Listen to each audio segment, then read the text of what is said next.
안녕하세요. 순금초대 유재구입니다. 한 주가 또 시작이 됐습니다.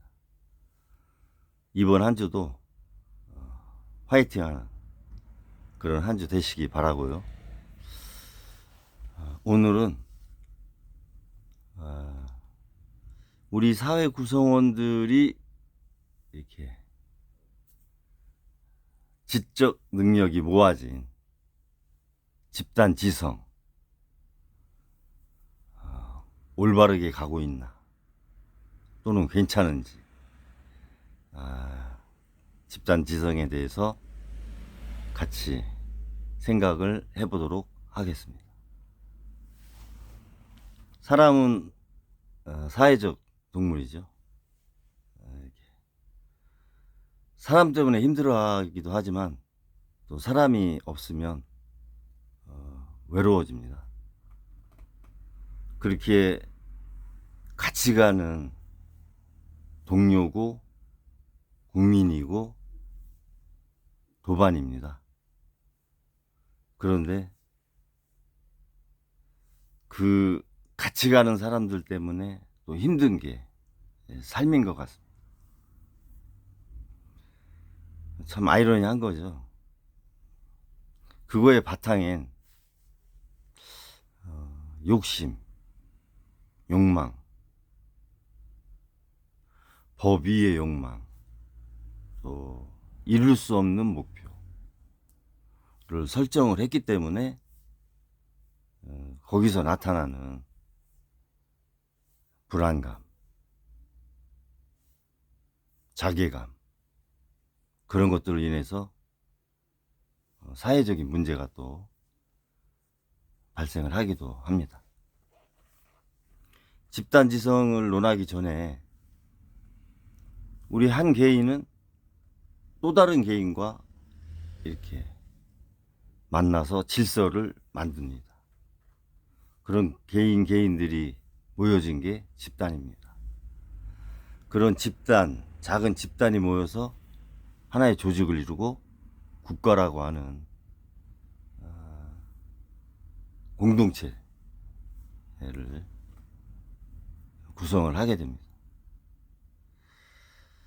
한 개인은 집단에 속하기 전에 제가 생각할 때 학문적으로는 뭐 이렇게 통설은 아니지만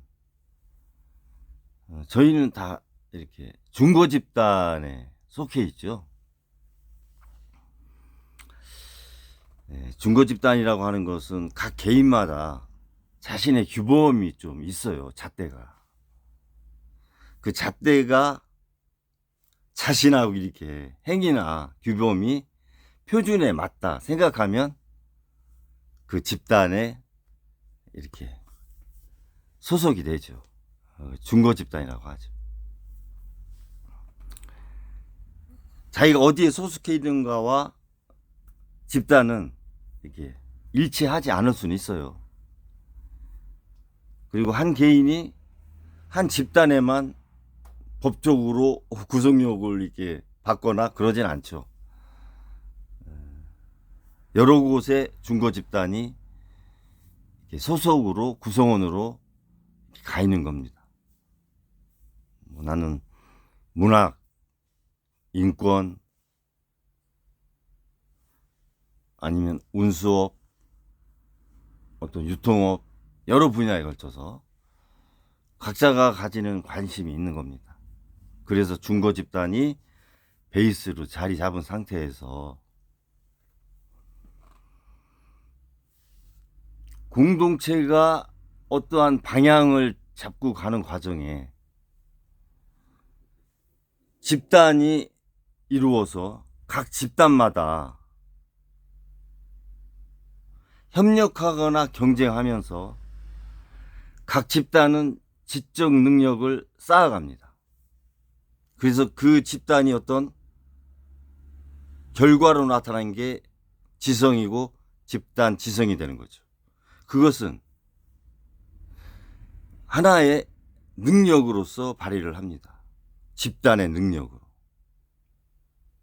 그러면 우리나라의 현실은 어떨까요? 여러분들은 어떻게 생각하세요? 집단의 지성이 어디에 많은 관심을 두고 있느냐. 지난 동영상에서 제가 사회적 비용을 말씀드렸습니다. 공동체가 구성원들과 같이 가면서, 집단과 같이 가면서 서로가 가는 목표는 같아도 방법에 이견이 있어서 갈등과 다툼이 나는 게 자연스러운 겁니다. 그래서 사회적 비용이 발생합니다. 그것은 그 발생을 야기한 개인과 기업이나 어떤 특정 주체한테 비용을 부과하지 않아요. 사회가 않는 겁니다. 그래서 제가 예를 들은 게 후쿠시마 핵폐기 오염 처리수 방류에 따른 사회적 비용, 김건희 특검에 따른 사회적 비용, 의료 대란으로 나타난 사회적 비용, 그리고 이렇게 우리가 도로 다니면서 나는 악취, 자동차 소음, 그런 것들이 다 사회적 비용인 거죠. 근데 우리나라는, 대한민국은 아주 심각한 집단지성의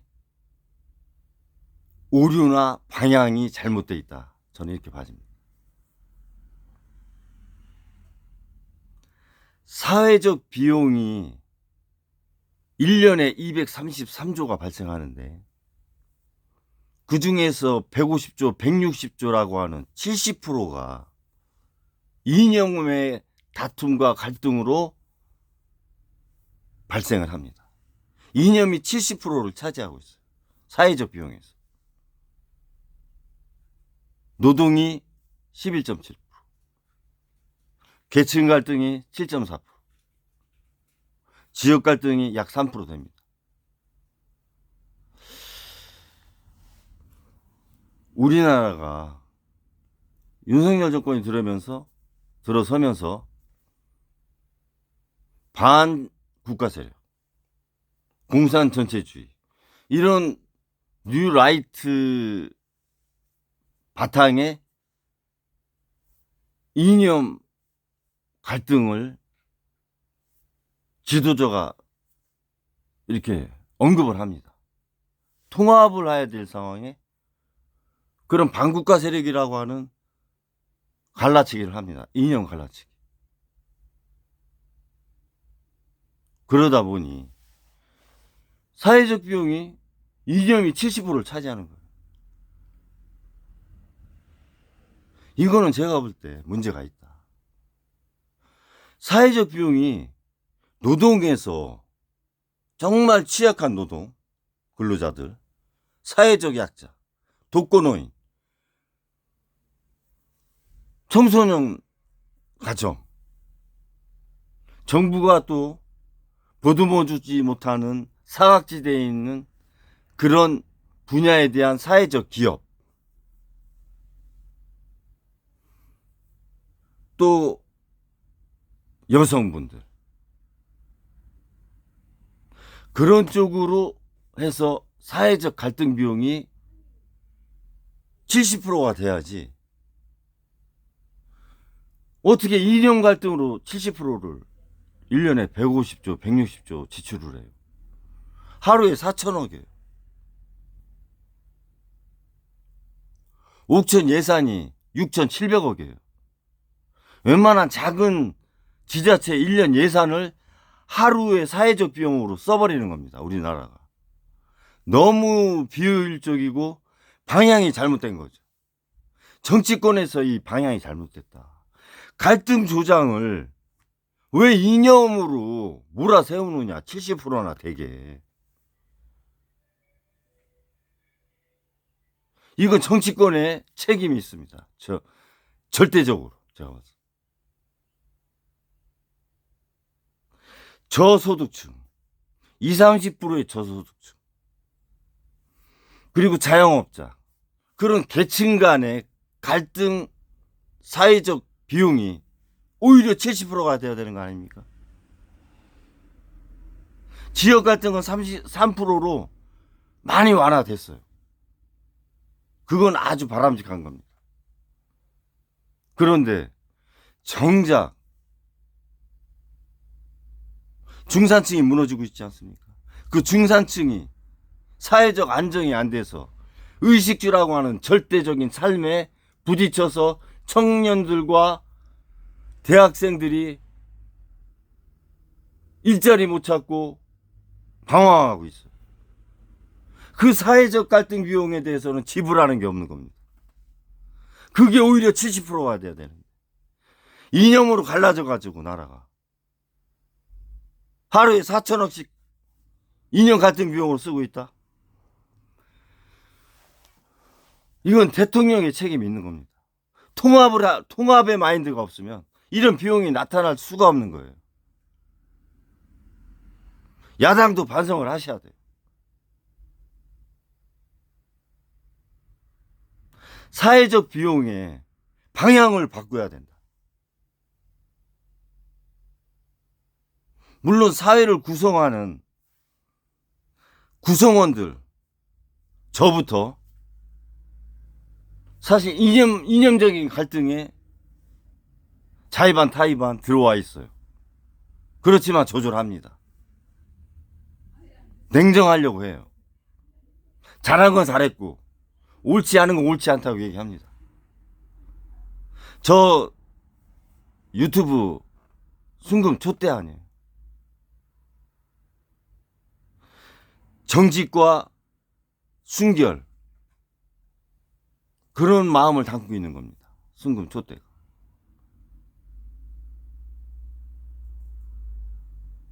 이런 사회적 비용의 관점에서 우리의 집단지성은 잘못되고 있다. 행동을 하는데 이념지향적으로 행동을 한다는 거죠. 집단지성.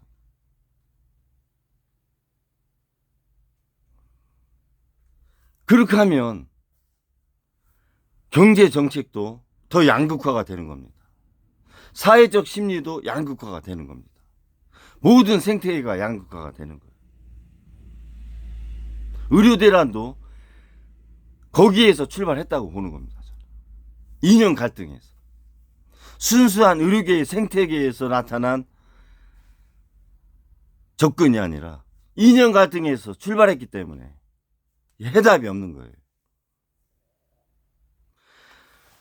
공동체에서 가장 중요한 것은 그 공동체 지도자, 리더가 갖고 있는 개인성입니다. 그 개인성이 잘못됐을 때 그 공동체는 파국으로 가는 겁니다. 그런 권력을 줬잖아요. 그래서 집단지성의 방향이 좀 바뀌어야 된다. 이런 말씀 드립니다. 그러기 위해서는 어떻게 해야 되느냐. 문제만 제기하면 안 되잖아요. 현 정권 지지율이 20%입니다. 80%의 국민이 바뀌길 원해요. 지도자가 바뀌길 원해요. 지도자의 어떤 국정 방향이 바뀌길 원하는 것이 아니라 지도자 자체가 바뀌길 원하는 겁니다. 그러면 좋은 기회죠. 집단지성을, 응집력을 모아서 이념으로 그 집단지성을, 방향을 유도하지 말고 정말 절대 빈곤에 허덕이는 자영업자, 사회적 약자, 노동 근로자, 이런 분들이 하나 돼서 그분들이 표현하고 행동할 수 있게 전국적으로 모닥불을 지펴주면 되는 겁니다. 지금은 말로 해서는 될 수 있는 상황이 아니에요. 매번 말씀드리지만 행동해야 됩니다. 그분들이 골기할 수 있게 조직력을 가져줘 주어야 됩니다. 우리는 해봤지 않습니까? 87년도에 민주화운동 586 세대 X세대가 그런 경험이 없어서 못하니까 그렇게 586 세대인 지금 야당의 최고위원으로 있는 김민석 최고, 임종석 전 비서실장하고 대립각 세우지 말고 지분 일정 부분 인정하면서 하나 돼서 그때의 그 열정을 다시 한번 불살해야 된다 이거죠. 원희룡이나 나경원 이분들 같은 파리학번이지만 저하고는 생각이 다르다고 봅니다. 이 방송에 나와서 하는 얘기를 보면 야권에 있는 분들이 접근을 좀 해주셔야 된다. 우리 X세대 최고위원들 많잖아요. 이현주 의원, 한준호 의원, 고민정 의원, 또 개혁신당 대표 허은하 대표 그렇게 있어요. 한동훈 여당 대표도 72년생 같은 동기들입니다.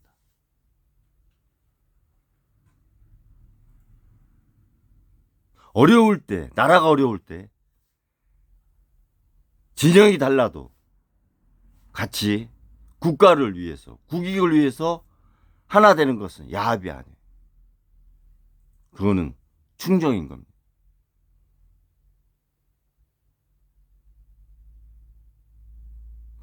현 정권 국정에 문제를 지속적으로 최고위원회에서 돌아가면서 마이크 잡고 얘기하는 것도 중요해요.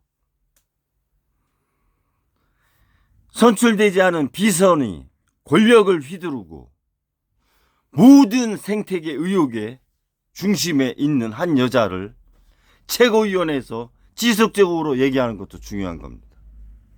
국민들이 알아야 되기 때문에. 그러나 그것을 알고만 있으면 안 되는 거죠. 그것을 해결하고 더 이상 못하게 끌어내리게 하는 행동도 필요한 겁니다. 전국 조직을 활용을 하시라. 네. 대표성을 갖고 있는 최고위원분들이. 네. 네. 그래서 제가 네, 알겠습니다. 80년도 학번 국민 민족연대라고 한번 만들어보자는 제안까지 했잖아요. 집단지성이 방향을 잘못 가니까. 이 민족이라고 하는 단어, 결애라고 하는 단어로 우리는 하나 될 수 있어요. 그거는 이념을 넘어서는 개념입니다. 우리 국민한테. 영원한 우리의 과제고 숙제입니다. 선열들이 우리한테 넘겨줄. 우리는 다음 세대한테 넘겨줄 의무도 있어요. 민족이다. 결애라는 것. 그 민족과 결애라는 마인드로 하나 돼서 이념으로 갈라진 이 집단 지성은 정말 유효성 있는 유용한 쪽으로 방향을 바꿔야 된다. 그런 면에서 공리주의가 좀 필요한 거죠.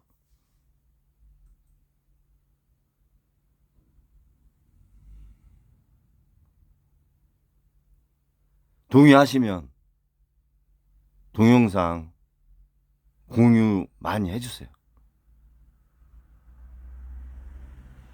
여러 가지로 저도 국민의 한 사람으로, 영세 자영업자로, 서민으로 고민을 해봅니다.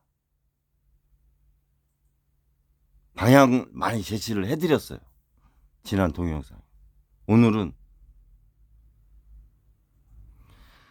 우리 국민의 정체성, 정통성, 애국심이 잘못 집단지성에 몰려있다. 사분오열돼 있고. 그 부분에 대해서 야권은 좀 더 깊이 있게 검토해 주시고 실천하는 그런 야당이 되길 소망합니다. 우리는 할 수 있다고 생각합니다. 저는 개인적으로 하루에 뜨는 해가 좀 두려워요. 무섭고. 하루 이렇게 가게 마무리하고 집에 가서 잘 때가 마음이 제일 편해요. 자면서 눈이 안 떠졌으면 좋겠다는 그런 생각도 들 때도 있어요. 또 눈을 뜨면 오늘은 어떻게 버텨야 되나.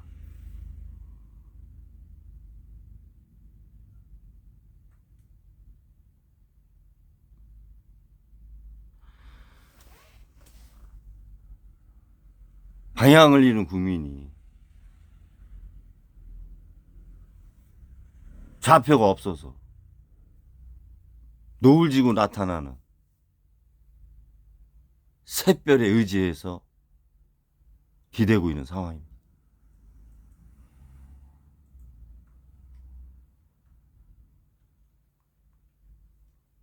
힘들어요. 자영업자로서, 서민으로서, 국민으로서.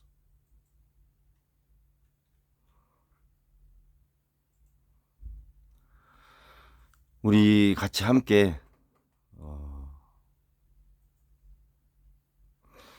선거로 해서 국회에서 안 되면 특검을 하셔서 또 안 되면 마지막 방법이 뭘까요? 헌법에 구애받지 않는 상황이 뭘까요? 다 아시잖아요. 혁명입니다. 체제를 바꾸는 거. 지금은 도돌이표 국회 특검 계속 하셔야 됩니다. 그거는 계속 하셔야 되지만 너무 많은 시간이 필요하다. 여권의 자멸을 기다릴 때까지는. 그리고 너무 많은 국부가 하루에 너무 많이 없어지고 있다. 2조 원씩. 국민의 건강과.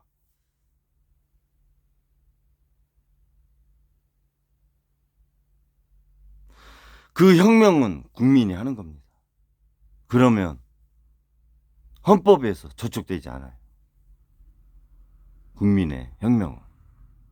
프랑스 대혁명도 그랬고 87년 민주화 혁명도 국민을 심판하지 않은 겁니다. 헌법이.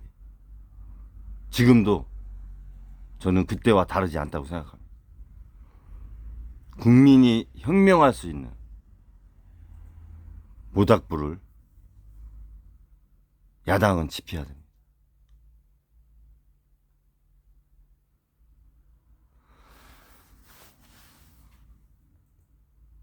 오늘 남은 하루도 약진하는 시간 되시고 건승하시기 바랍니다. 감사합니다.